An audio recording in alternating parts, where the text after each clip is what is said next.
What if I told you there was once a car that could fold itself to the width of a bar stool and fit through your garden gate? Ladies and gentlemen, today we're talking about a French car so weird, so rare, and so brilliant, it makes my neighbor Bob scream, "Alien technology!" Hey! Every time he sees a photo. It's not a spaceship, it's not a cocktail shaker, it's the 1951 Reyonnah, the only car that could parallel park in a Parisian broom closet. This thing was built by Robert Hannoyer, a Parisian mechanic who took one look at post-war parking laws and said, "Screw it, I'll build a car that folds in half like my uncle's lawn chair after 2 glasses of wine." But before we dive under the hood, if you like rare cars, dumb jokes, and micro-sized madness, hit that subscribe button like it owes you rent. Now, let's unfold this origami of automotive insanity.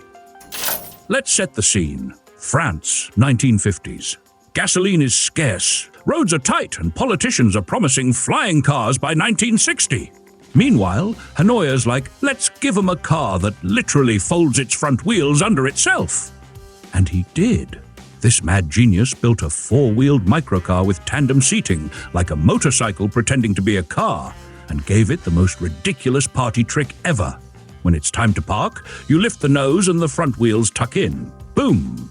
Width goes from 4 feet 9 inches, 1.45 meters, to just 2 feet 5 inches, 0.75 meters. The body was pure aviation chic. Early prototypes were made of Duranox, an aluminium alloy so light, Bob thought the CIA was using it for spy pigeons. No doors either. You'd vault into it like a French stuntman sneaking home after curfew. The canopy? It tilted sideways like it was trying to flirt with you. Inside, you had 2 seats, one for the driver, one behind it for the poor sucker who trusted the driver. Access? Over the side. Doors are for cowards. Later models had either a canvas roof or a proper hardtop with a sunroof, so you could feel the Paris drizzle on your face and your knees. Under the hood, above the hood technically, sat a 175 cubic centimeters AMC or Weedroll 1-cylinder engine pumping out a vicious 8.5 horsepower. That's right, not 85, just 8.5. But thanks to the car's featherweight 440 pounds, 200 kilograms, it still managed a top speed of 43 miles per hour, 70 kilometers per hour.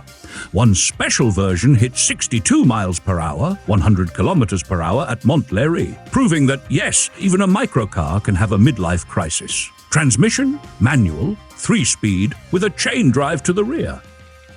Suspension was independent up front with parallelogram arms and a swing arm in the rear. Brakes? Hydraulic on all 4 wheels. More than I can say for Timmy's bike. Production? They planned a lot. They built 12. Yes, 12 cars total. As in, you've probably owned more microwaves in your life than there are Reyonnahs in existence. Today, only 4 are known to survive. That's more than Timmy's sober weekends last year. And while we're here, hats off to Hannoyer. He really tried. He showed it at 5 Paris auto shows, took it racing, entered economy runs, and even got a coach builder to offer production. But money never showed up. Kind of like Timmy's when it's time to split the dinner bill. This car might have been small, slow, and had the horsepower of an angry squirrel, but it dared to be different. It tackled post-war problems with creativity, style, and folding wheels. That deserves a nod. As for price, well, Reyonnah never really went into full production, but one pristine example, restored by the Bruce Weiner Microcar Museum, sold for a staggering $184,000 at RM Sotheby's. That's right, $184,000 for a folding French microcar. And you thought your wife overpaid for patio furniture. Folks, if you like this wild tale of French folding ingenuity, consider becoming a channel sponsor.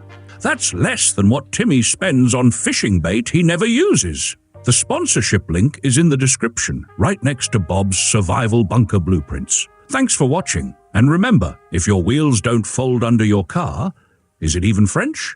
See you next time on Cool Ideas.